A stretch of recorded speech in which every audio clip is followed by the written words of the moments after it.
तो मुझे वृंदावन जाने का बड़ा मन था यार। वृंदावन गया तो पहुँचते ही ऐसा लगा कि मतलब एक लैंड में एक एनर्जी होती है ना, तो वो मुझे महसूस होने लग गई थी। पर आपको वो एनर्जी एनर्जी आई और मैं 2-3 दिन तो मैं एकदम मतलब सात्विक फील किया बहुत, क्योंकि मैंने नॉनवेज खाया नहीं था, वो तो लैंड वो एरिया में मिलता ही नहीं, तो उससे बड़ी अच्छी फीलिंग भी आई। फिर मैं वहाँ से दिल्ली गया तो मेरे भाइयों से मिला, तो वो लोग मुझे ऑफर कर रहे थे, मैंने कहा नहीं, मैं छोड़ दिया हूँ, मन ही नहीं हुआ। फिर ऐसे करते करते मैंने छोड़ दिया। सर केपी ढिल्लों, करण औजला सुनते हो आप? कम सुनता हूँ। एपी के 2-3 गाने बड़े अच्छे लगे थे मुझे, but I think after a point I was like okay, but थोड़ा सा मुझे धीरे धीरे रेपिटेटिव लगने लगा था। तो हमने जो गाना बनाया था वो बहुत बहुत पेट्रियाटिक, बहुत ही इमोशनल था, जो हमारे प्रोड्यूसर डायरेक्टर को नहीं पसंद आया। उसको मैंने बुलाया, बोला भाई तू गाना लिख और कुछ कर यार। तो उसने पहला ही लाइन लिख दिया, कुछ करिए। फिर मैंने उसको कहा देख मैं चक दे 2 बार लाने वाला, तो उसने 2 बार लिखा, कुछ करिए कुछ करिए, नस नस मेरी खौले, कुछ करिए। तो दोस्तों स्वागत है आपका एक नए मजेदार एपिसोड में। आज का एपिसोड होने वाला है बहुत ज्यादा इंटरेस्टिंग। आज हमारे जो गेस्ट हैं वो एक लेजेंड है, एक ओजी है, सलीम मर्चेंट सर। जो जितना इनका काम है, जितनी मूवीज के लिए इन्होंने म्यूजिक प्रोड्यूस करा है, बैकग्राउंड स्कोर करा है, अगर हम उनके नाम भी लेने लग जाए ना एक एक करके, तो एपिसोड ऐसे ही खत्म हो जाएगा, 1 घंटा ऐसे ही बीत जाएगा। Sir honour to have you.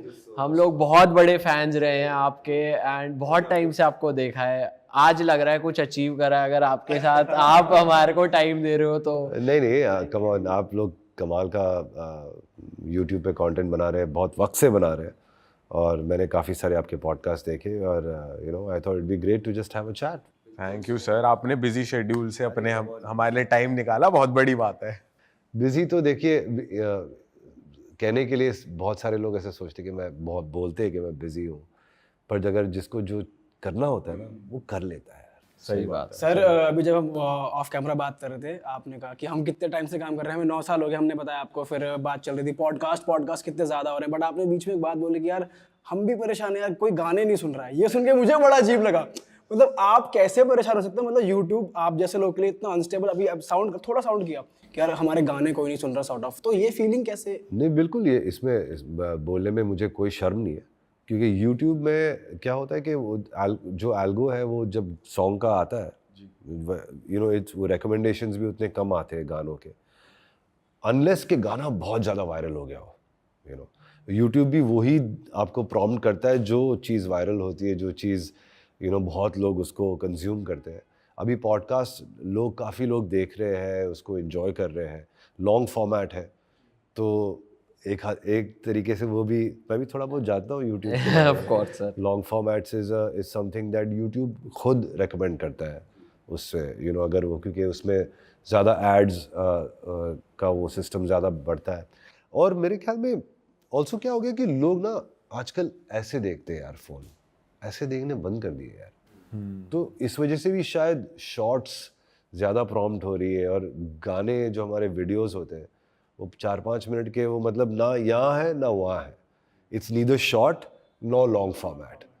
तो मतलब पता नहीं, उस वजह से शायद बिल्कुल ही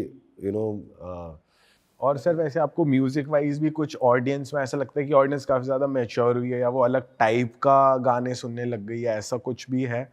मुझे लगता है कि काफ़ी लोग यूट्यूब के अलावा मतलब इंस्टाग्राम पे कंज्यूम कर लेते हैं रील्स।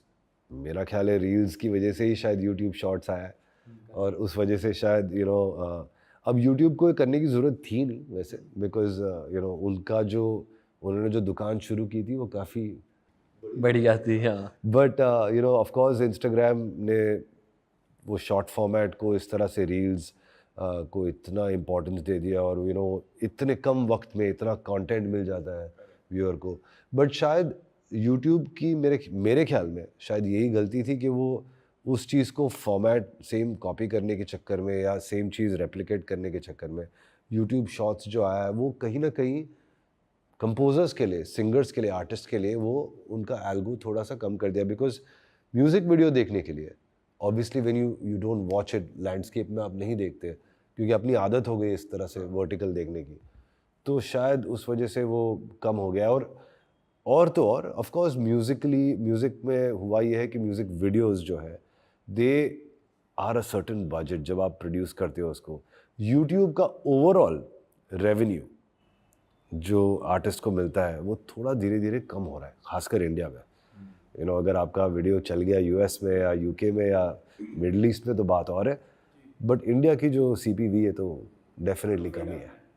बट अभी कुछ कंट्रोवर्सी आपके बारे में अभी हमने सुनी थी, देखी थी कि कोई एक आपका सॉन्ग था हारिया, तो वो पाकिस्तानी सिंगर कहते हैं कि you have completely inspired with this या कॉपी किया है और व्हाटएवर, तो आपने उस चीज़ को कैसे देखा था? Such a great question. Thank you for saying that. अच्छा, biggest problem also was Haria was written by Kumar, okay, the lyricist, जिसने बहुत सारे गाने लिखे। और वो गाना भी उसका नाम था रोइया, वो गाना जो एक पाकिस्तानी आर्टिस्ट ने किया हुआ है, और उसका नाम मैं भूल रहा हूँ आर्टिस्ट का, बट वो रोइया गाना भी कुमार ने लिखा था। अच्छा। तो ज़्यादा ये हो गया कि यार ये तो डेफिनेटली, मेरे को तो बहुत सारे ट्वीट्स आ रहे थे, चप्पा फैक्ट्री और ये फैक्ट्री, और मतलब बहुत ट्रोल हुआ मैं। अब ऑनेस्टली स्पीकिंग, अभी चाहे लोग जो भी सोचे वो समझे, वो मतलब उनके ऊपर है। मेरे और सुलेमान के करियर में हमने कभी कोई गाना उठाया नहीं है, ना कभी उठाएंगे। ये बात तो मतलब मैं दावे के साथ कह सकता हूँ। इतने सारे गाने हमने किए, कहीं कुछ मिलता जुलता भी नहीं है। इसका रीज़न ये भी है कि कभी कभी मैं गाना बनाया तो सुलेमान मेरे को बोलता है, यार सलीम ये थोड़ा उसके जैसा है, गाना चेंज कर देते यार। ओके। करते, बिकॉज लोग बोले उससे पहले हम ही कर देते चेंज, यार इट्स बेटर। तो हारिया में हुआ क्या कि बहुत सारे ऐसे गाने हैं, मतलब जैसे ये एक पैटर्न है मेलोडी का, बेखुदी में बेकसी में बेकही में हुआ, तुझको हर दुआ दी और दगावी और फना हुआ, कुर्बा हारिया हारिया हारे कुर्बा हुआ। ये एक मेलोडी का एक दा रा रा रा रा रा, ये एक मूवमेंट है, म्यूजिकल मूवमेंट आपने बहुत बार सुना होगा यार। और वही है हारिया हारिया हारिया। अब इत्तेफाक से, या सॉरी नॉट इत्तेफाक से, बट माय बैड, मेरे क्या बोलते हैं, बदकिस्मती से, रोइया रोइया मेरे आंसू रोइया, ऐसा कुछ था मेलोडी उसका। उसमें बाप रे, इंडिया पाकिस्तान की तो वॉर हो गई शुरू कि सलीम सुलेमान ने कॉपी कर लिया, सलीम सुलेमान ने। हमने कभी लाइफ में कोई गाना कॉपी नहीं किया। ऐसा बहुत बार होता है कि कुछ कुछ गाने ना अमूमन किससे मिलते, बट इंटेंशनली कॉपी नहीं होता। अगर मुझे कॉपी करना होता तो हारिया हारिया मेरी दीदी हारिया ऐसे कर देता मैं, बट मेरा ऐसा नहीं था। मेरा ऐसा था कि हारिया हारिया हारिया, इतना ही था। But because the first two notes हारिया हारिया और रोइया रोइया मेरी आँखा रोइया, उसका ऐसा था। और मेरा हारिया हारिया हारिया बस, but because the first two notes were same. तो ये इत्तेफाक ही है वैसे देखा जाए तो। इन लोगों को तो बदकिस्मती है मेरी यार, इत्तेफाक तो मतलब रॉन्ग वर्ड है। बदकिस्मती है कि मैंने अगर रोया सुना भी होता ना। अच्छा, बेस्ट पार्ट इज कुमार ने लिखा है मेरा गाना और उसका भी गाना, दैट आर्टिस्ट का गाना भी written by Kumar, same writer. तो ऐसा तो उनका मतलब क्या कहते हैं, मतलब ऑटोमेटिकली उनको दिमाग में ये आएगा कि राइटर ने ही सजेस्ट किया होगा कि ये ले लो, ये धुन बना लो, ऐसा कुछ। आपकी वैसे राइटर से बात हुई थी, ये सेम कैसे बना दिया? भैया वो कौन से साल में बना था, ये कौन से साल में बना था, 3-4 साल का अंतर था। अब कुमार ऐसा आदमी है कि वो रोज एक नया गाना बनाता है। Kumar makes a song every day. हमारी भी स्पीड काफी अच्छी है, हम लोग मतलब हफ्ते में 2 गाने तो बना ही लेते हैं हम लोग। बट कुमार तो रोज 4 गाने बनाता है मेरे ख्याल से, सुबह से दोपहर मुखड़ा किधर और लिखता है, फिर दोपहर से शाम किधर कोई और कंपोजर के पास अंतरा लिख लेता है, तो उसका तो मतलब आउटपुट बहुत कमाल है। उसके दिमाग से निकल गया होगा, 2-3 साल का अंतर में बना है गाना। The true story of this song is that मैंने ये गाना बनाया था हारिया हारिया मच बिफोर हमारे जो पाकिस्तान के जो आर्टिस्ट है उससे मच पहले बनाया था। एक फिल्म आई थी उंगली इमरान हाशमी की, उसमें हमने एक गाना बनाया था हारिया हारिया, ये वाला, जो करण जौहर को नहीं पसंद आया था, तो फिर हमने ये गाना साइड पे रख दिया था और हमने दूसरा एक गाना बनाया था जिसका नाम था औलिया। औलिया मेरे रास्ता दिखा, औलिया मेरे रास्ता दिखा, के ही ददा है औलिया मेरे। ये गाना था, अरमान मलिक ने गाया था, ये गाना रिलीज था, तो मेरे पास हारिया पड़ा हुआ था बहुत सालों से, तो मैंने कहा यार एक काम करते हैं, इसका एक सिंगल बना लेते हैं। अच्छा सर, क्या इसी वजह से आपको लगता है हर आर्टिस्ट को दूसरे आर्टिस्ट का म्यूज़िक सुनते रहना चाहिए? क्योंकि एक टर्म है आजकल हम सुनते रहते हैं सैम्पलिंग, बहुत सारे आर्टिस्ट सिमिलर सैम्पल्स यूज़ कर लेते हैं अलग बीट्स पे और लोगों को लगता है अरे इसने इससे कॉपी कर लिया उसने, तो आप क्या सुनते हो लोगों का म्यूज़िक? मैं सुनता हूँ, बिल्कुल सुनता हूँ, मैं पूरा नहीं सुन सकता हूँ, कई बार मैं 1-1.5 मिनट 2 मिनट तक सुनता हूँ, बट यस मैं सुनता हूँ। अगर गाना मुझे पसंद आ गया तो पूरा सुनता हूँ और फिर एक बार लगाता हूँ उसको, फिर एक बार लगाता हूँ, तो मैं सुनता हूँ लोगों का म्यूज़िक, ज़रूर सुनना चाहिए। आजकल कौन चल रहा है आपके लूप पे, कोई आर्टिस्ट? यार मुझे ऐसे तो बहुत फिल्म के सब गाने मैं सुनता हूँ, बट मैं इंग्लिश भी सुनता हूँ, काफ़ी सुनता हूँ, के पॉप ज़्यादा सुनता हूँ आजकल। और या सर आप के पॉप सुन रहे हो, थोड़ा ऑफ लग रहा है मेरे को, आप तक पहुंच गया है के पॉप। यार मुझे अच्छा लगता है, बीट्स कमाल है उनकी और म्यूज़िक मतलब टेस्टी है। Any band particularly? I mean I like BTS because they are popular और मैंने काफ़ी गाने सुने, पर उसके साथ साथ बहुत सारे आर्टिस्ट हैं, मतलब मैं प्लेलिस्ट लगा देता हूँ, फिर चेक नहीं करता हूँ कि ये कौन है। वो प्लेलिस्ट में भी काफ़ी BTS के काफ़ी गाने हैं वैसे, और फिर there's a band called Dirty Loops, फिर कोल्डप्ले भी सुनता हूँ और गज़लें भी सुनता हूँ मेहदी साहब की, मदन मोहन जी का पुराना म्यूज़िक भी सुन लेता हूँ, कुछ जैज़ भी सुन लेता हूँ, कुछ पॉप भी सुन लेता हूँ। सर AP ढिल्लों, करण औजला सुनते हो आप? कम सुनता हूँ। रिलेट कम कर पाते हो आप? ऐसा कुछ नहीं है, मुझे थोड़ा सा रेपिटेटिव लगता है विद ऑल, मुझे ये करण का ये गाना बहुत पसंद आया था, ये हुस्न तेरा तौबा। तौबा तौबा। I liked it, it had cool vibe. Softly भी बहुत अच्छा है करण का। AP के 2-3 गाने बड़े अच्छे लगे थे मुझे, but I think after a point I was like okay this is he does good music, but थोड़ा सा मुझे धीरे धीरे रेपिटेटिव लगने लगा था, but no offense, he is a very good producer and artist. Karan की भी मुझे बहुत पसंद है, मुझे सिद्धू के भी गाने बहुत पसंद थे तभी।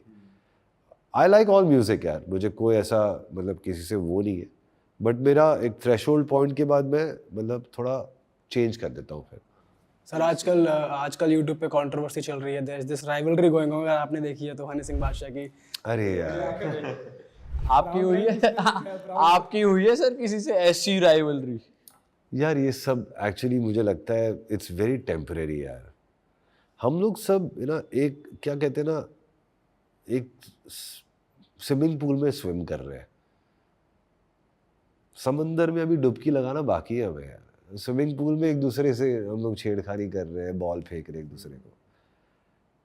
आई थिंक आर्टिस्टों को ज़्यादा दूर की सोचना चाहिए। आप अगर आप आर्टिस्ट वेस्ट के आर्टिस्ट देखिए तो अभी वहाँ के जो हिप हॉप आर्टिस्ट वो भी एक दूसरे को डिस करना बंद कर दिए, बट हमारा यहाँ डिसिंग अभी भी चल रहा है। सर वैसे वेस्टर्न में भी चल रहा है अभी तो है। बहुत कम हो गया है यार। सर चल रहा है, अभी ड्रेक का और उसका आया था केंड्रिक लैमार का रिसेंट, कंपैरेटिवली लेस है। हाँ लेस, कंपैरेटिवली लेस ये कह सकते हैं। पहले बहुत था, लोग पक गए यार ये सब ये सर बीच में जैसे गली बॉय मूवी आई थी, फिर उस टाइम पे वो रैप कल्चर आया इंडिया में थोड़ा। अभी वो रफ्तार और एमिवे का इतना मतलब लंबा चला, पता नहीं कि अभी तक चल रहा है कि लोग भी अलग दोनों ही डिसइंटरेस्टेड हो गए शायद। हाँ बट खैर anyway I just wish everyone best of luck because I think ये टाइम ऐसा है कि कोलैब्स का टाइम है। जैसे आई रियली लव बादशाह कोलैबिंग विद औजला।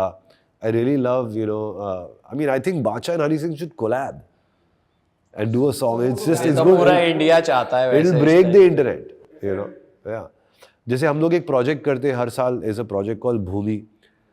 ये प्रोजेक्ट हम करते हैं इसलिए क्योंकि हम आर्टिस्टों को ये ऐसा बड़ा स्टेज दे कि हम उस पर कोलैब्स लेके आए। जैसे पहली बार हम श्रेया घोषाल और सुनिधि चौहान का कोलैब कर रहे हैं इन सच a big way.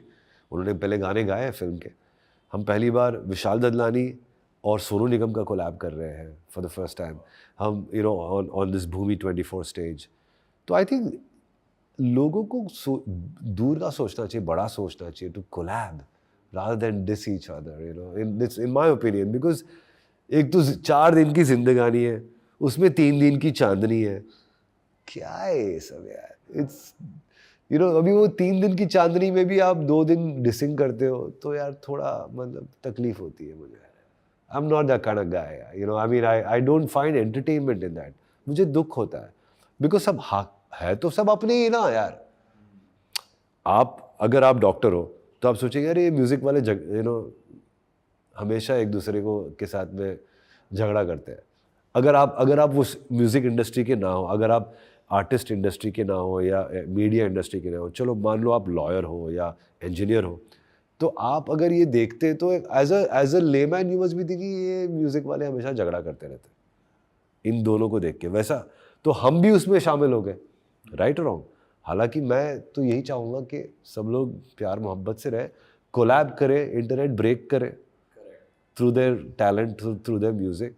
No I mean that's the way to go ahead man. Sir आप ऐसे इस चीज़ को कैसे लेते हो कि जैसे अभी जैसे रैप कल्चर बहुत ज़्यादा चल रहा है और गानों में गन्स का बहुत ज़्यादा यूज़ है कि भाई बदमाशी टाइप ले लो या फाइट्स का ज़्यादा जिक्र हो रहा है रादर देन कि जैसे पहले होते थे सॉन्ग्स।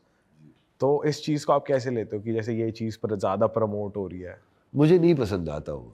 एक वक्त के बाद बोरिंग भी हो जाता है यार। अभी तुमने देख लिया कुछ गानों में फरारी और लैम्बोर्गिनी की बात चल गई, हमर की, इसकी उसकी, तो ठीक लगता है यार, चलो ठीक है। फिर गन्स आ गए, चलो ठीक है। बट कब से चलता आ रहा है, मतलब मैं पक गया हूँ अभी। How can I mean listeners तो पक गए मेरे ख्याल में यार। तो आर्टिस्टों को भी समझ जाना चाहिए कि अभी यार कुछ लिसनर्स तो सर बहुत जल्दी टॉपिक्स पक रहे हैं बहुत है लिखने के लिए, टॉपिक्स बहुत है लिखने के लिए। ऐसा नहीं है यार, अगर तुम कुछ नया सोच के दोगे लोगों को तो पसंद आएगा उनको यार। हाँ, पर बहुत फास्ट चल रहा आप है मुझे एक आजकल। चीज बताओ, हुस्न तेरा तौबा ओ तेरा, उसमें क्या अलग है वर्ड्स में? हुस्न आपने सैकड़ों बार सुन लिया है, तौबा आपने 200 बार सुन लिया है। तो if it's a good song ना and you're writing something that is easy and simple for people to hum, और आपने कुछ मतलब करण ने कुछ ऐसी बात की नहीं है, करण औजला ने इस गाने में, which is like promoting any gun culture, because वो पिक्चर में वो था ही नहीं, फिर भी वो गाना हिट हो गया। So there is ऐसा कुछ नहीं है कि आप गन कल्चर को या आप कार्स और लाइफस्टाइल को आप मतलब इतना अहमियत देते हो अपने गाने में तो गाना हिट हो जाता है, लोग रिलेट करते हैं। ऐसा कुछ नहीं है मेरे हिसाब से। I may be wrong because I think बहुत हो गया है अभी एंड लोग थोड़े से पक गए। सर कोलैबोरेशंस की बात हो रही थी, आपने बहुत यूनिक कोलैबोरेशंस करी। आपने हंसराज रघुवंशी के साथ कोलैब करके शिव जी का भजन बनाया है, आपने चित्रलेखा जी के साथ लेटली कोलैब करा है।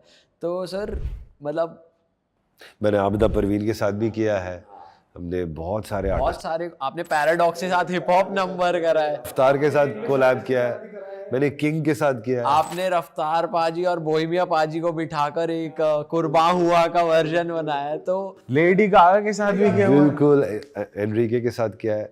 यार देखिए कोलैबोरेशन से क्या होता है कि ना, एक तो आपकी नॉलेज बढ़ती है बिकॉज एक्सपीरियंस कमाल हो जाता है दूसरे आर्टिस्ट के साथ काम करने का, उसका स्टाइल क्या है, उसकी वाइब क्या है, वो एक साथ काम करने के बाद तजुर्बा जो होता है ना, उससे आदमी की नॉलेज बहुत बढ़ती है। प्लस म्यूज़िक में काम भी बढ़ता है, उसके फैंस आपके फैंस दोनों जुड़ जाते हैं, उसके फैंस आपके फैंस हो जाते हैं, हमारे फैंस उसके हो जाते हैं, तो वो एक्सचेंज हो जाता है। गाना मतलब एक प्यार मिल जाता है उसको, ओवरऑल लिसनरशिप मिल जाती है, तो इट्स अ ग्रेट थिंग।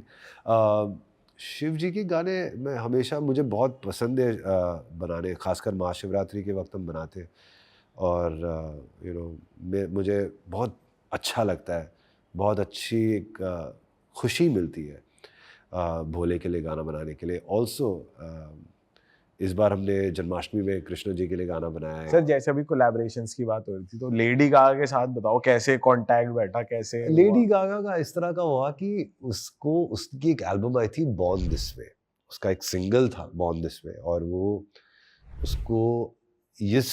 उसको पता नहीं कुछ उसकी इन्फॉर्मेशन उसको ऐसी मिली थी कि इंडिया में बड़ी मार्केट है, जो कि है यार। 1.6 बिलियन पीपल, हर छठा आदमी इंडियन है। I am not talking about Indians living outside. तो उसने एक स्ट्रैटेजी की कि, और वो तभी ना उसकी कुछ 3 महीने के बाद उसकी कुछ एक परफॉर्मेंस होने वाली थी रेस ट्रैक पे, वहाँ नोएडा में जो रेस ट्रैक है वहाँ पे उसकी परफॉर्मेंस होने वाली थी। तो उसने बहुत स्ट्रेटेजिकली प्लान किया कि मैं एक इंडियन वर्जन बनाती हूँ बॉर्न दिस वे का, जिसको आप इंडियन रीमिक्स भी कह सकते हैं। तो उसने हमें कांटेक्ट किया थ्रू हर मैनेजमेंट। तो मैनेजमेंट से ईमेल आया और ट्रैक्स आए, तो ये अनरिलीज ट्रैक था, और मैंने हमारी इस पे एक बार उस पे बात हुई, टेलीफोन पे, मोबाइल पे बात हुई, तभी कोई जूम वूम कुछ था नहीं तभी, तो फ़ोन पे हमारी बात हुई। एंड मैंने उसको पूछा कि what kind of vibe do you से लाइक, तो शी वाज वेरी ओपन। उसने कहा कि आपको जो इंडियन फील आप इमेजिन कर रहे हो इस गाने के साथ, तो आप उससे कुछ मतलब do something out of this world. And तो काफ़ी सारा मतलब बहुत फ्रीडम था काम करने में, और वक्त भी बहुत कम था। और मैं समझता हूँ जब वक्त कम होता है ना, तब सबसे बेस्ट काम होता है आउटपुट ज्यादा अच्छा निकलता है यार। जब लोगों को वक्त दे देते हैं ना, तो फिर सोचते हैं चलो कुछ खाने के लिए मंगाते हैं, ये वो एड्रेनलिन जब किक होती है ना आपकी, तब बैंग बैंग बैंग निकलता है यार। सर। वैसे जैसे लेडी गागा की बात की जाए, फिर एंड्रिके, ये ग्लोबल स्टार्स है, just because of the language English, वो बहुत कंट्रीज में सुनी जाती है, तो वो लोग बहुत ज़्यादा फेमस है। तो उन म्यूजिशियंस की लाइफ कुछ अलग होती है कि इंडियन म्यूजिशियन से, मतलब उनकी ज़िंदगी कैसी होती है? अगर आपने ऐसा काम किया, कुछ देखने को मिला आपको ऐसा? नहीं, उनकी ज़िंदगी बहुत अच्छी होती है, हमारी ज़िंदगी थोड़ी ज़्यादा हेक्टिक होती है, बिकॉज आई थिंक हम लोग हर कुछ सब कुछ करते हैं। हम लोग एक साल में 2-3 फिल्में कर लेते हैं, 80-90 शो कर लेते हैं, फिर आप जैसे महारथियों के साथ पॉडकास्ट भी कर लेते हैं और कुछ एड्स कर लेते हैं, टीवी शो जज कर लेते हैं, और कॉन्सर्ट्स भी, मतलब ट्रैवल भी कर लेते हैं, टूर्स भी कर लेते हैं। तो हमारी लाइफ ज़्यादा रंगीन है, ऐसा मैं कह सकता हूँ। रंगीन तो उनकी भी है ही वैसे रंगीन, उनके अलग वे में रंगीन है। यार डिपेंड्स यार, grass is always greener on the other side.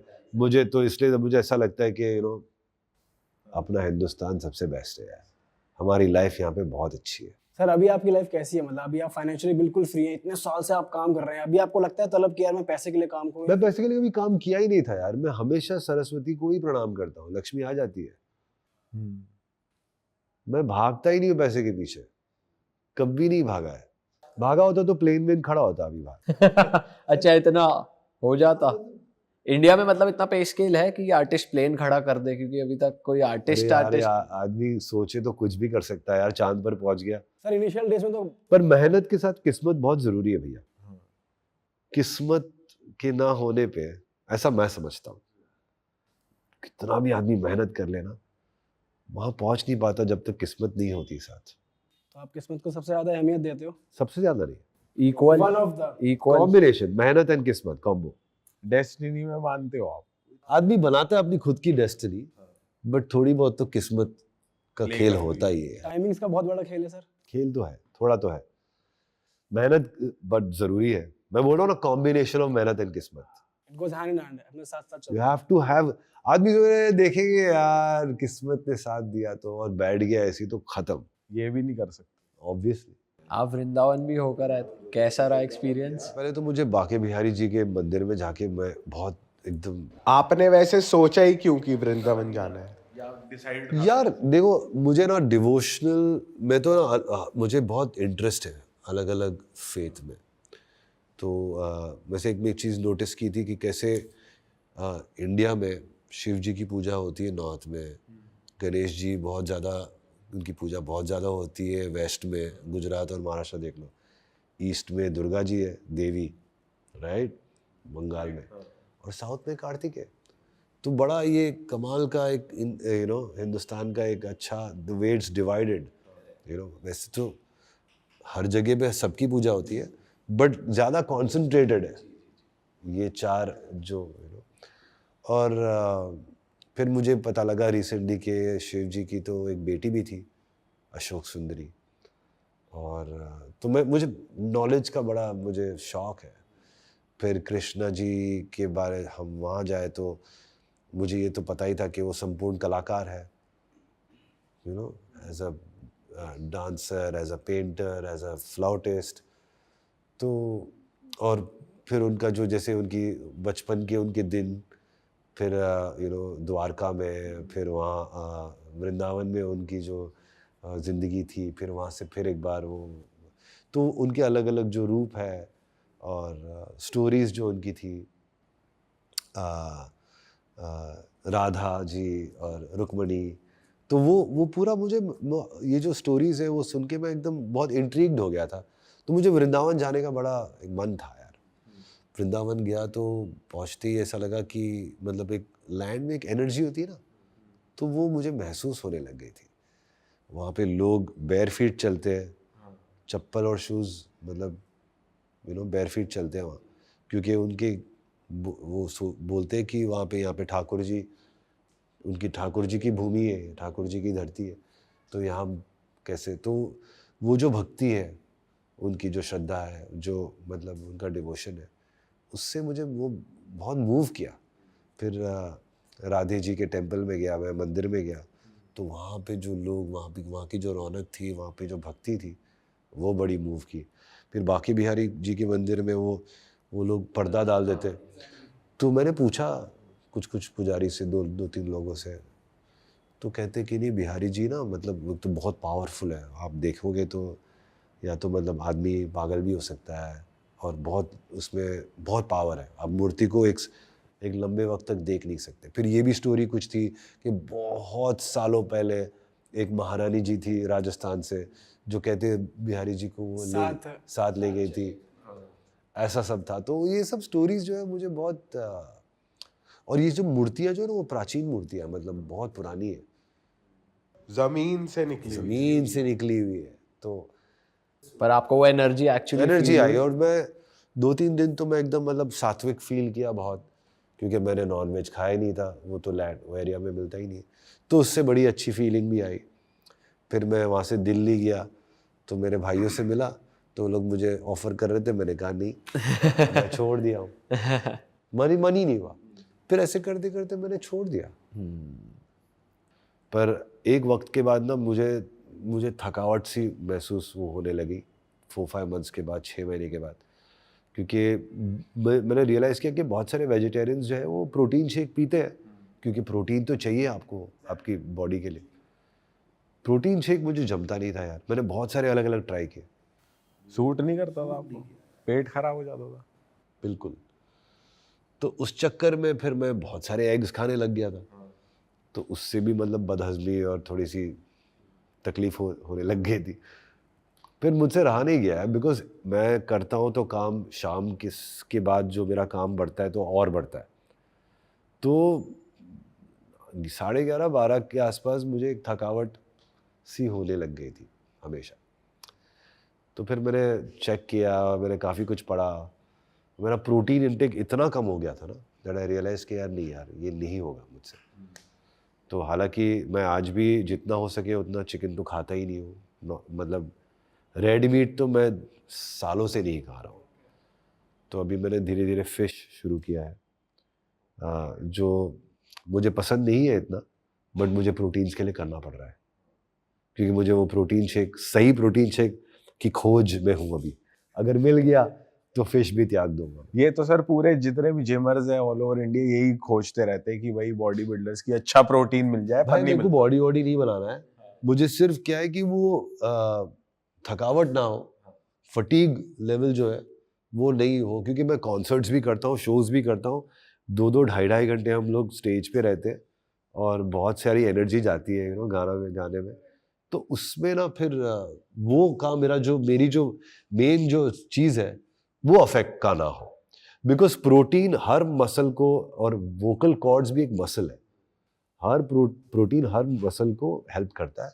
But फिर भी अगर मुझे वो प्रोटीन शेक की खोज है, अगर मुझे मिल गया वो, तो आप फिश क्विट कर देंगे आप? मैं नमस्ते कर दूंगा। सर आप हर 6 महीने में एक चक्कर लगा लिया करो वृंदावन। ये बात तो सही है, वैसे मन बहुत होता है। सर तो आपको लग रहा है मतलब, या आप उस वे में सोच रहे हो कि मैं ट्रेंडिंग हुक डालूं या कुछ ऐसा डालूं जो रील पे कैच हो जाए, या थोड़ी मार्केटिंग ऐसी करूं या इस तरीके से पुश करूं?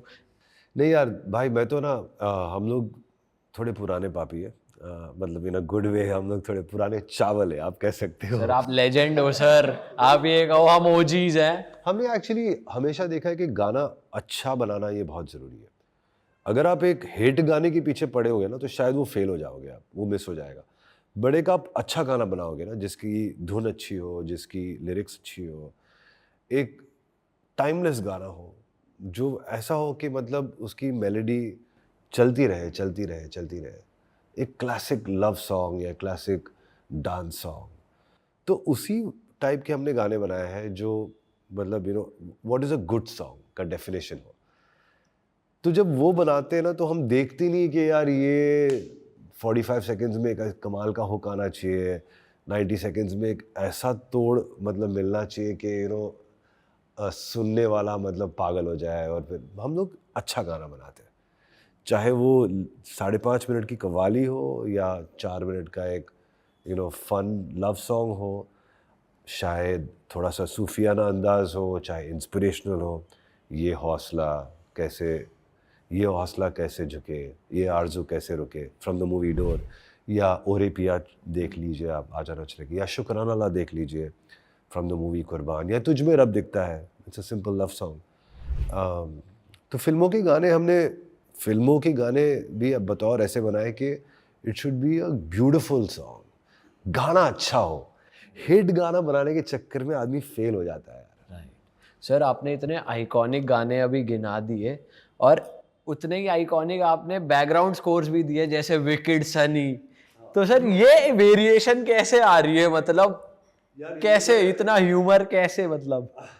खुशकिस्मती ये है कि हमने अच्छी अच्छी फिल्में की, और मतलब एंटरटेनिंग फिल्म्स भी, उनको भी एक चैलेंज की तरह देख के इस तरह का बैकग्राउंड स्कोर किया कि वो यादगार रहे। सर बैकग्राउंड स्कोर का प्रोसेस बता सकते हो? आपके पास मूवी का सीन पूरा एडिट होके आता है? जी, पूरा फिल्म एडिट होके आती है। बहुत बार एडिटर क्यू म्यूज़िक लगा देता है, जिससे बहुत हेल्प मिल जाती है, बिकॉज क्या होता है कि एडिटर जब क्यू म्यूज़िक लगाता है उसको हम लोग मतलब रफ म्यूज़िक कह सकते हैं, या टेम्प म्यूज़िक कहते हैं फिल्म लैंग्वेज में, एज टेम्पररी म्यूज़िक। तो वो जब देखते हैं तो उससे एक वाइब आती है कि हाँ यार ये फिल्म का ये कलर है, ये रंग है। और क्योंकि एडिटर जनरली वो फिल्म का पल्स जानता है, फिल्म जब वो पूरी एडिट करता है तो वो अपने हिसाब से म्यूज़िक लगाता है, पर कई बार वो रॉन्ग भी होता है। वो ऑफकोर्स उसने लगाया होता है कि यार मैं कुछ कर देता हूँ, लगा देता हूँ ताकि फिल्म ठीक लगे, भेजने लायक हो जाए, सीन होल्ड करे, बट कई बार ऐसा होता है कि बहुत सारा म्यूज़िक डालने से ना फिल्म की जो एक साइलेंस है, फिल्म का में जो एक ठहराव है ना, वो एक्चुअली निकल जाता है। मतलब वो थोड़ा क्या कहते हैं उसको, पेशी करने के चक्कर में ना वो अहमियत निकल जाती है म्यूज़िक की।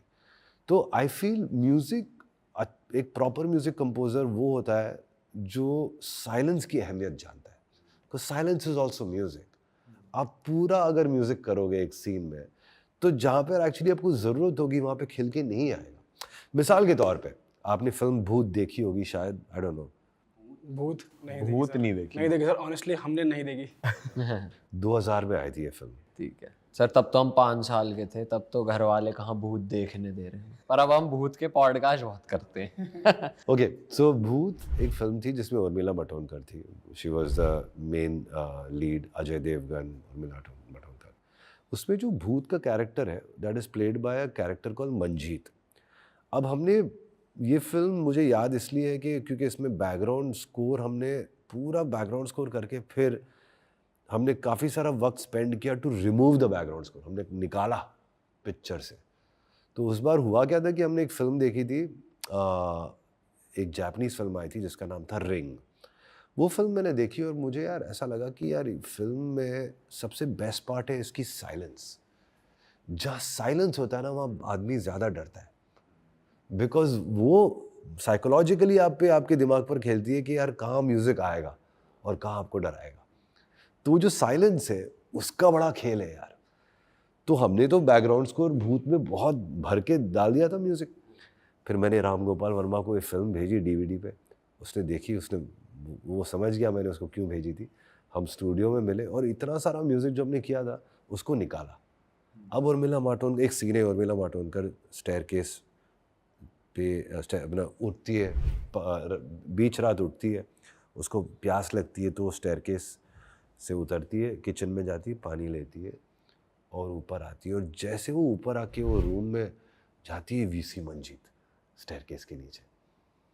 तो वो सीन अब जाहिर है अगर हम म्यूज़िक तब से करें कि उर्मिला उठी, नीचे गई, किचन में से पानी ली, फिर ऊपर आई और पूरा म्यूज़िक चल रहा है, तो मंजीत की जो बैंग आता है अहमियत, वो इतना डरावना नहीं हो सकता.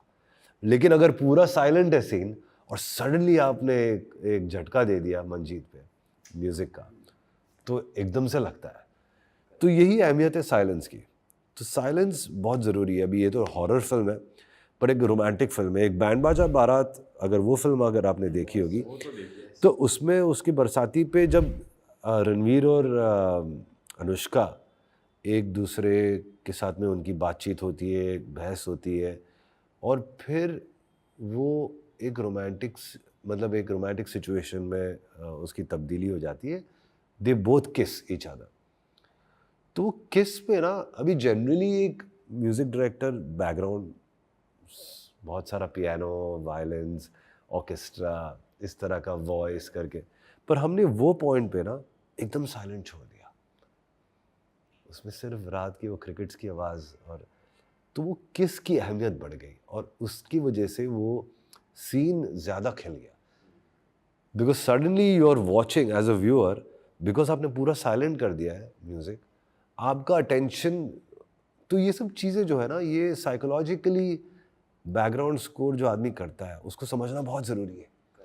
ये ऑनेस्टली तजुर्बे से ही आता है. आदमी काम करते करते ही सीखता है. आप लोग को देख लो यार, इतने पॉडकास्ट कर लिए आप लोगों ने, एग्जैक्टली आपको पता है कि कोई कौन से गेस्ट को कौन सी गली में ले जा. सर वैसे आपने काफ़ी और लेजेंडरी मूवी जैसे कि धूम और क्रिश में भी आपने तो फिर उसमें आपको वो इतना आइकॉनिक बन गया, वो जो आपने जो दिया बीजीएम वहाँ पे, तो उसमें कितना टाइम लगा था आपको पर्टिकुलरली? अगर मैं धूम की बात करूँ, धूम को आई थिंक 24-25 दिन लग गए थे बैकग्राउंड करने के लिए. हाँ, क्रिश को तो और भी ज़्यादा, बिकॉज उसमें बहुत एक्शन था. और क्रिश क्योंकि एक सुपर हीरो फिल्म थी, तो इंडिया के लिए पहली सुपर हीरो फिल्म थी, तो उसमें थोड़ा सा एक अलग, मतलब एक सुपर हीरो का भी एक उसमें अंदाज देना था.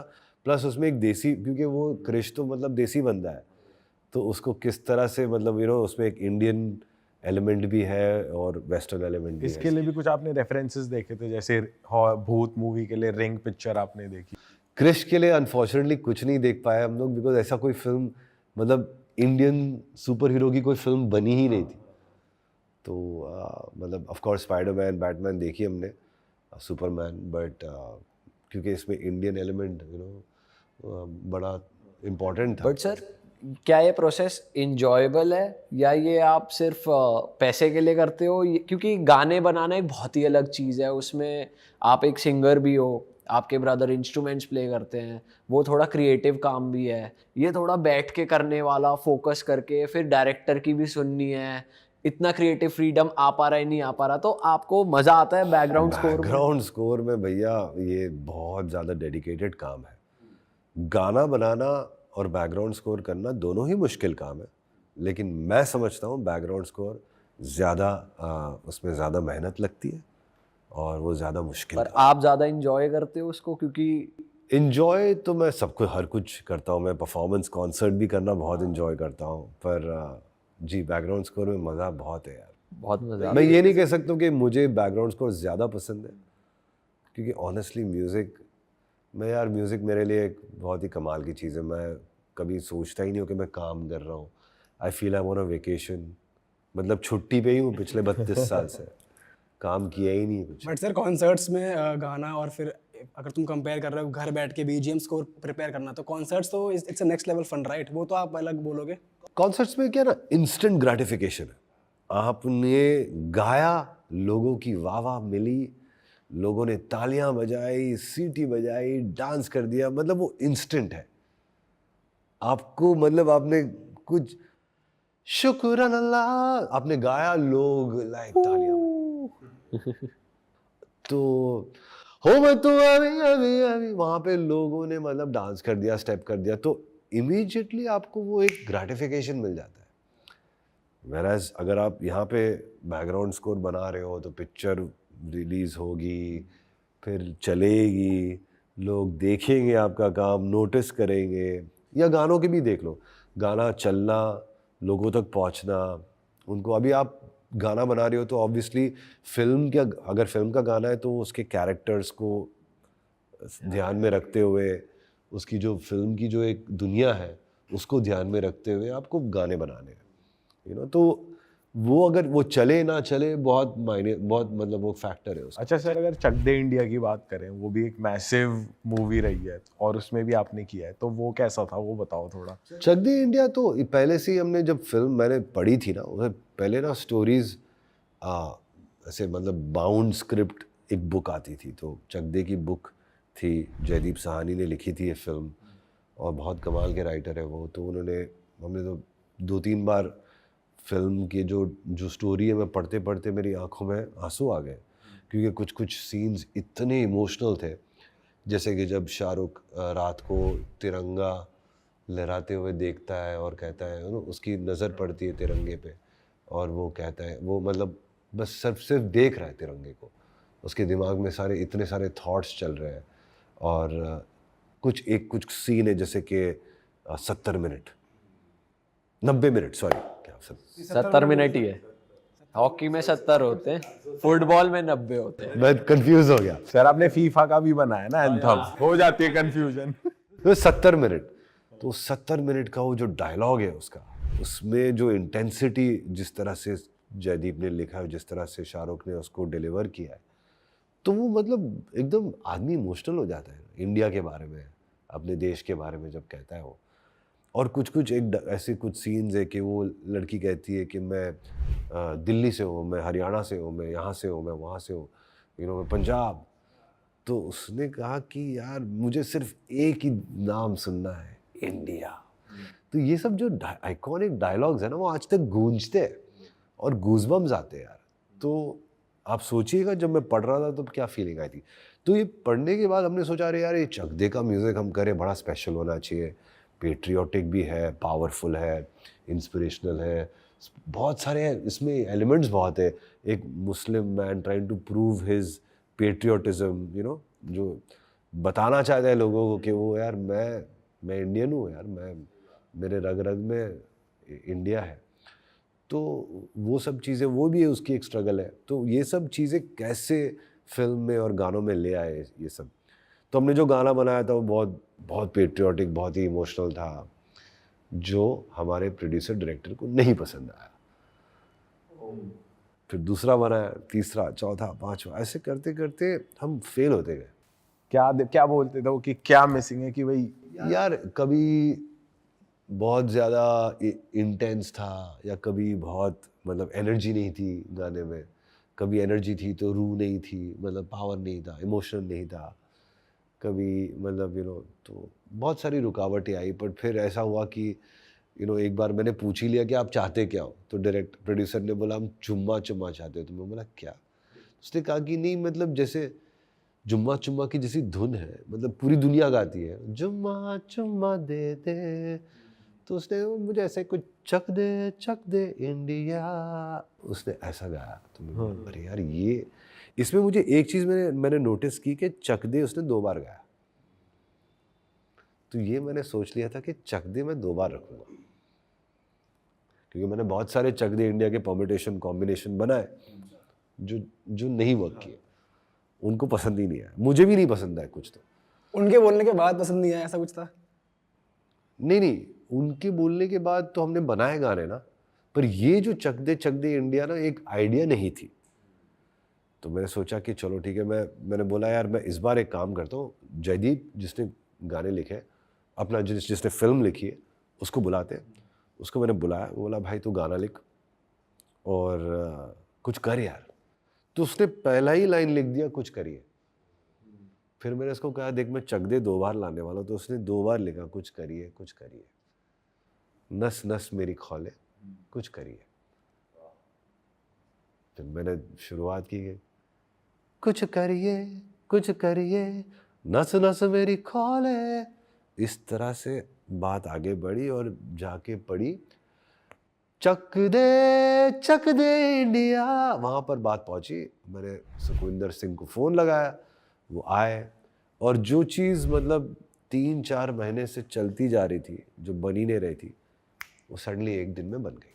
वाह, तो बहुत ही आइकॉनिक सॉन्ग है, ब्यूटीफुल सॉन्ग। टाइमिंग इसकी बड़ी कमाल थी, गाना चल गया, और गाना ऑल्सो लोगों ने उसको बहुत पसंद किया। इंडिया T20 जीत गई। आज भी जब भी इंडिया कुछ ना कुछ करती है यही गाना चलता है, और इस मामले में एल्गोरिदम भी फिर पुश कर देता है गाने को, जो हम बात कर रहे थे। एल्गोरिदम की तो आप बात ही मत करो यार।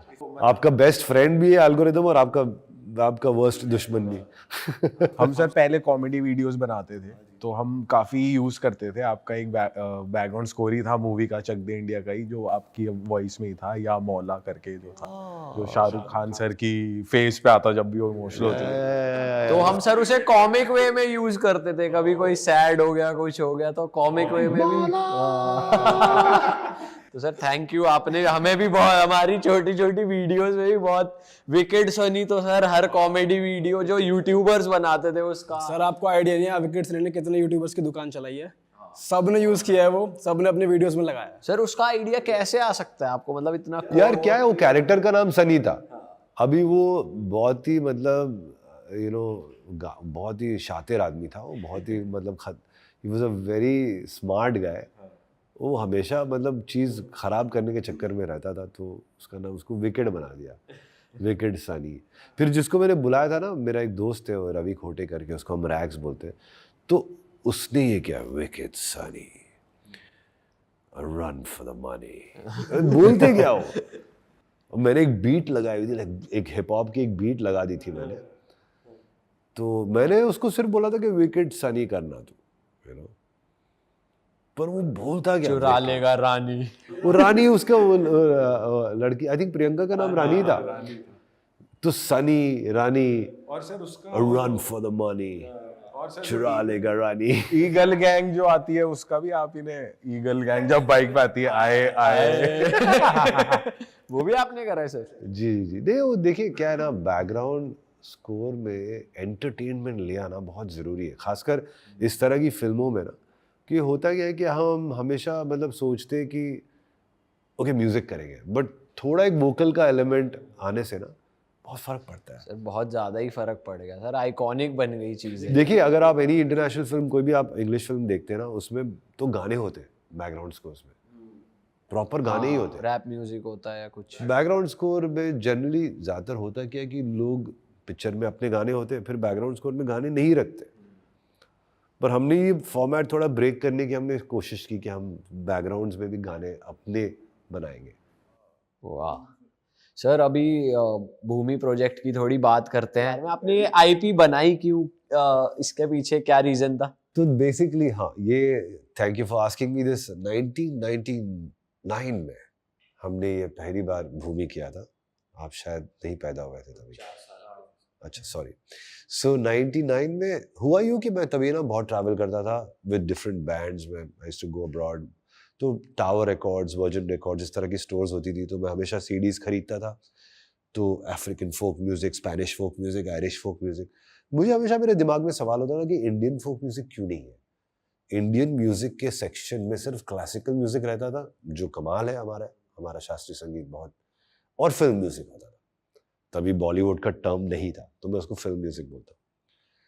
बट फोक म्यूजिक नहीं रहता था। हालांकि अपना फोक म्यूजिक बड़ा मशहूर है, बड़ा कमाल है, इतने सारे प्रांत, कश्मीर, ये वो, राजस्थान, गुजरात, तमिलनाडु, केरला, महाराष्ट्र, बंगाल। बोला यार हमारा फोक म्यूजिक क्यों नहीं है। तो मुझे एक आइडिया है कि यार मैं एक फोक म्यूजिक का एक प्रोजेक्ट करता हूँ, जिसका नाम हमने भूमि रखा। हम पूरे देश में ट्रैवल किए, 8 गाने हमने अलग अलग सिंगर्स से ट्रैवल कर करके, हमने कुछ सिंगरों से हमारी मुलाकात हुई, फोक सिंगर्स से, कुछ मुंबई में ही उनको मिल गए हम। तो 98 में हमने रिकॉर्ड किया, पीटर गैब्रियल के स्टूडियो में हम गए मिक्स करने के लिए इन यूके। 99 में हमने ये एल्बम निकाला, जिसका नाम हमने भूमि रखा। 2000 में मेरी मुलाकात राम गोपाल वर्मा से हुई। 2001 में मैंने भूत किया, 2001 में मैंने अब तक 56 की, 2003 में धूम शुरू, काल फिल्म, पिक्चरों का सिलसिला शुरू हो गया। भूमि हमारी जो एल्बम थी 99 में, लोगों ने सुना, इंडस्ट्री ने सुना, लोगों तक पहुंची नहीं है एल्बम, इंडस्ट्री ने सुना। This album was much before Coke studio. भैया कोक स्टूडियो 2000-2003 में आया था। ये कोक स्टूडियो पाकिस्तान में जब कोक स्टूडियो शुरू हुआ था, उसके मच बिफोर 99 में हमने ये एल्बम किया था भूमि। बट ऑफ कोर्स फिल्मों के चक्कर में हम लोग फिल्मों के दलदल में पड़ गए। फिल्म इंडस्ट्री ने हमें बहुत प्यार दिया, बहुत म्यूजिक किया हमने फिल्मों के लिए। रब ने बना दी जोड़ी, कुर्बान, आ जाना चले, बैंड बाजा, लेडीज वसरी की, मतलब फैशन, बहुत सारी फिल्में। फिर शोज करने लग गए। 2018 में मेरे को एक फील आई कि यार हम इतना सारा म्यूजिक फिल्म का तो कर रहे हैं, पर जो हमारी जो धरती का, हमारी जो हिंदुस्तान का हमारा जो म्यूजिक है ना, वो कहीं ना कहीं यार लैक हो रहा है, हम दे नहीं पा रहे इसको। तो मुझे ऐसा लगा कि सुलेमान से मेरी बात हुई, मैं बोला कि यार भूमि को रिवाइव करते यार। 2018 में हमने 7 गाने बनाए, सॉरी। 2019 तक हमने बना लिए थे गाने। 2020 की जनवरी में हमने इसको फिल्म किया as a live property. We built a stage, called all the artist. इसमें अरिजीत सिंह, सुखविंदर सिंह, जोनीता गांधी, कौशिकी चक्रवर्ती, ओस्मान मीर, अलग अलग प्रांत से अलग अलग सिंगर्स, कुछ फोक यूज़ किया, कुछ पॉप बनाया, कुछ ट्रेडिशनल ठुमरी वगैरह। 7 गाने का हमने एक ऐसा प्रोजेक्ट बनाया भूमि। 2020 में भूमि 2020 की स्थापना फिर एक बार हुई, मतलब 1999 से 20 साल बाद 2020 में 21 ईयर्स के बाद हमने भूमि 2020 लॉन्च किया। एक गाना अरिजीत सिंह, एक गाना सुखविंदर सिंह, निकिता गांधी, जोनीता गांधी, कौशिकी चक्रवर्ती, ओस्मान मीर, सलमान अली, काफ़ी अच्छा लाइनअप था। एक कव्वाली, एक ट्रेडिशनल ठुमरी, एक कृष्ण जी के लिए एक भजन, और ऑल डिफरेंट सॉन्ग्स, लोगों ने बहुत पसंद किया भूमि 2020 को। बहुत, मतलब इंडस्ट्री ने बहुत प्यार दिया, आर्टिस्टों ने बहुत फ़ोन करके तारीफ़ की कि यार नेक्स्ट सीज़न में हमको भी आना है। तो मैंने तो सोचा नहीं था नेक्स्ट सीज़न, पर लोगों ने कहा कि यार नेक्स्ट कब कर रहे हो, तो हिम्मत आई। 2021 भूमि में मैंने घर आओ ना एक गाना बनाया सुनिधि चौहान के लिए। रफ्तार के साथ में मैंने हिप हॉप एक ट्रैक बनाया अफसाना खान के साथ। विशाल ददलानी ने एक बांगड़िया फोक सिंगर्स के साथ में एक कोलैब किया। ऐसे करते करते 10 और गाने मैंने बना लिए। भूमि 21 भी कर दिया मैंने, लॉन्च कर दिया। एक ब्रांड आ गया सपोर्ट के लिए, तो हिम्मत बढ़ गई। बोला यार ये तो मतलब सही मुझे खुशी दे रहा है यार, फिल्म इतनी कर ली, बट यार ये मेरा एक लाइफ का एक नया पड़ाव है। तो हिम्मत बढ़ा के भूमि 22 कर ली। उसमें श्रेया वापस आ गई, सोनू निगम आ गया, सुनिधि चौहान आ गई, किंग आ गया, एक सिंगर यूएई की आ गई, मिडल ईस्ट की, और ऐसे करते करते 10 और गाने बन गए। इस बार हमने अनुराग साइकिया, क्लिंटन सिरेजो, अलग अलग कंपोजर्स के साथ भी कुछ किया। बहुत मस्त हो गया यार। भूमि 22 को बहुत प्यार मिला। अब तो फिर रुकना ही नहीं था, भूमि 23 की हमने, फिर इस बार भूमि 24 कर ली, जिसके 2 गाने ऑलरेडी इंस्टा पे ट्रेंड हो रहे हैं। शुरुआत की हमने मौर्या से, which is we launch it on Ganesh Chaturthi, और फिर हमने अल्लाह के प्यारे नबी विच केम ऑन ईद ए मिलाद। तो ये 2 गाने हमने ऑलरेडी लॉन्च कर लिए हैं, एंड तीसरा परसों होने वाला है, विच मीन्स जब तक ये पॉडकास्ट आएगा तब तक हो गया होगा। It's called Chunari by Amit Trivedi and Taylor Jones and Alon. Taylor Jones एक इंटरनेशनल पॉप स्टार है फ्रॉम लॉस एंजलिस, और अलॉन एक बिलबोर्ड आर्टिस्ट है जो बहुत के पॉप करता है। So these 3 guys have collaborated to do a song called चुनरी। चुनरी में थोड़ा सा नवरात्रि का एक वाइब है, तो हम पहले ऐसे हम लोग गाने ऐसे कर रहे हैं कि ये लोग थोड़ा फेस्टिव टाइप के हो। सो बहुत ही इंटरेस्टिंग है, के पॉप आर्टिस्ट नवरात्रि का एक सॉन्ग कर रहे हैं, ये तो अलग ही massive collaboration. It's an English and Hindi song, it's a English Hindi collab. चौथा जो हमारा गाना आएगा वो है छैला। मैं पहली बार ये रिवील कर रहा हूँ इस पॉडकास्ट पे, I mean publicly. This is a song with Sunidhi Chauhan and Shreya Ghoshal. This is the first time they have collaborated in this way. बहुत बड़े लेवल पे इसने उन्होंने कोलैबोरेशन किया, परफॉर्म किया एक साथ में, and we really hope that लोग उसको बहुत प्यार करेंगे। ये 4 गाने हैं, इसके बाद और 6 गाने आने हैं।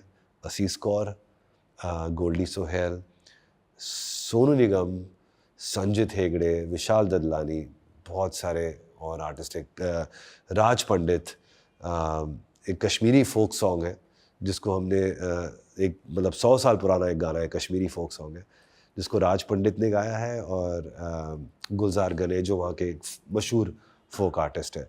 एक हमने रविंद्रनाथ टैगोर जी की पोइट्री की एक झलक करी है एक गाने में, जो श्रेया घोषाल ने गाया है। वो बंगाली सॉन्ग है बिल्कुल ही। So it is a great mix of some amazing music with insane talent, some legendary talent. एक बहुत ही कमाल की आर्टिस्ट है जिसका नाम है लॉरेन एल्ड्रेड, जो न्यूयॉर्क में रहती है। She is a billboard artist, बहुत बड़ी लेवल की आर्टिस्ट है। उसने एक मांगड़िया फोक सिंगर्स के साथ में एक गाने में कोलैबोरेशन किया है। बड़ा यूनिक सा गाना है। गाने का नाम है 900 रुपया, क्योंकि वो फोक गाना है, बट उसमें वर्स जो है वो इंग्लिश का है। तो बस मेरी ये कोशिश रही है कि भूमि के थ्रू हम किस तरह से म्यूज़िक ऐसा बनाएं जो लोग उससे रिलेट करें, जिसमें इंडिया की एक झलक हो, इंडिया की पहचान हो, बट ऑल्सो इंटरनेशनल वाइब हो। One of the motive is कि ऑडियंस थोड़ी सी एक्सचेंज हो, ये भी एक मोटिव है। ये एक मोटिव है। दूसरा मोटिव ये है कि हम चाहते हैं कि हमारे रूट्स हमारे ट्रेडिशन से भी जुड़े रहें। जैसे कि ये गाना एक वही billboard artist, American artist Lauren Eldred, वो एक राजस्थानी फोक ग्रुप के साथ में कोलैब कर रही है। तो we are already taking Rajasthani folk music to the international stage. उसने ये गाना भी अमेरिकन आइडल के स्टेज पे शूट किया है। अच्छा, so it is a very quite a big thing, you know. So we are trying to do these things. भूमि एक प्लेटफॉर्म है जहाँ पे हम इंडियन आर्टिस्ट, इंटरनेशनल आर्टिस्ट और फोक आर्टिस्ट को एक साथ एक मंच पर ले आए और इंडिया की टोटल झलक उस पर हम दिखाए, जो ट्रेडिशन भी है, नयापन भी है, हिप हॉप भी है इसमें। इस गाने में, इस सीज़न में, हम हर सीज़न में हिप हॉप करते हैं। फर्स्ट सीज़न में नहीं किया था, सेकंड सीज़न में रफ्तार ने किया था, थर्ड सीज़न में किंग ने किया था, फोर्थ सीज़न में 2023 में किसने किया था भाई? किसने आर्टिस्ट ने किया था? फॉरगेटिंग। इस सीजन में कौन है? इस सीज़न में एक मराठी रैपर है, हाँ, सृष्टि तावड़े थी। 2023 में सृष्टि तावड़े थी, एंड 2024 में एक मराठी रैपर है जिसका नाम है 100 RBH, 100 रब। MTV हसल से ही निकला है वो, 100 रब। तो 100 RBH, वो अमरावती का है, मराठी, महाराष्ट्र का, बहुत ही कमाल का, बहुत खतरनाक आर्टिस्ट है वो भी। तो उसने गणपति बाप्पा पे एक रैप लिखा और वो हमारा पहला गाना था। करण कंचन ने उसका म्यूज़िक किया और दूसरा गाना था वो हमारा कॉम्पोजिशन। सर ये बहुत बहुत तगड़ी फ्यूजन्स कर रहे हो सर आप, आज की जनरेशन को भी समझ के, अपना एक्सपीरियंस डाल के, इंटरनेशनल फ्लेवर मिक्स करके, बहुत ही अमेजिंग। बहुत अच्छा लग रहा है बिकॉज यू नो एक तरीके से ऐसा लगता है कि यार एक फ्रीडम है to do when we are doing music for Bhumi, because कोई रोक टोक नहीं है कुछ। आर्टिस्ट भी इतना प्यार से और इतना मतलब एंथुजियाज्म से स्टेज पे आते हैं और करते हैं. We shooted like a live event. हम लोग ऑडियंस के साथ में लाइव इवेंट की तरह करते हैं, बट है वैसे ये स्टेज ही है. यूट्यूब के लिए करते हैं इसको, और ऑफ कोर्स इंस्टा पे तो आप देखेंगे. सो या इट्स गुड फन. सर मज़ा आ गया आपके साथ बैठ के, और आई एम श्योर ये जो आज जितने भी आपने बड़े बड़े आर्टिस्ट और टैलेंटेड आर्टिस्ट का नाम बताया, कोलैबोरेशन जो होने वाली, it's gonna be a big hit for sure. और इस पॉडकास्ट को यहीं पे ख़त्म करते हैं सर, वरना हम तो बातें करते रहेंगे और ये चलता रहेगा. ड्यूरेशन हो जाएगी 1 घंटा, 1.5 घंटा, 2 घंटा, हम तो बातें करते रह जाएंगे.